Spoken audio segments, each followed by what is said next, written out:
Autre rapport de Nantes Métropole, parfois on les dissociait, mais là ça tombait bien, les deux convergeaient dans ce conseil municipal. Freddy nous présente tous les ans les rapports concernant l'eau, l'assainissement et les déchets de la métropole, que nous devons aussi présenter. Merci Jacques, donc encore plus intéressant. Ces rapports que vous connaissez tous les ans, nous les passons au conseil municipal.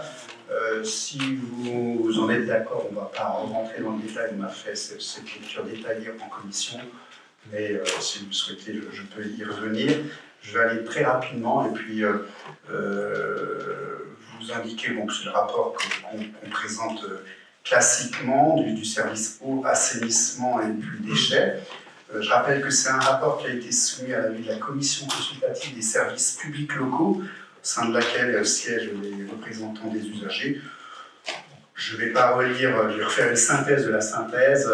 Rapidement, vous donner quand même des éléments importants sur l'eau.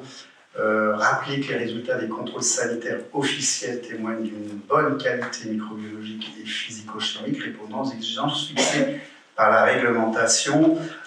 Débat qu'on a eu en commission, on a effectivement bien sollicité Nantes Métropole le 21 juin 2023, vous savez, par rapport à la question que M. Bouchot vous aviez posée, notamment le chlorothalonil et notamment son métabolite. Donc, je présume que bon, ils ne nous ont pas répondu, mais on va relancer, comme je vous y étais engagé. Je pressens que cette molécule n'est pas suivie par la métropole, mais qu'on va demander un petit peu une réponse et puis on va solliciter pour que cette molécule soit suivie. Donc ça, c'était les éléments. Le prix de l'eau, donc c'est indiqué dans la délibération au 1er janvier 2023, le prix de l'eau potabilisée et assainie s'élève à 3,72 € le mètre cube. Voilà pour cette partie-là, donc vraiment très rapide. Et puis enfin sur le prix et la qualité de service de l'élimination des déchets, je ne vais pas relire en détail tout ça, on l'a fait en commission, mais rappelez quand même les éléments chiffrés, les recettes réelles de fonctionnement sont élevées en 2022 à 90 millions d'euros, soit une hausse de 1% par rapport à 2021.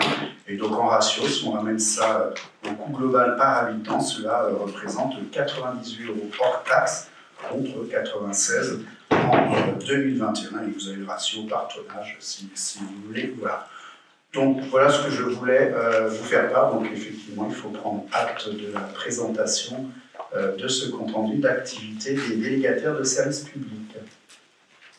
Y a-t-il des interventions? En particulièrement, et je mets aux voix l'adoption de cette présentation.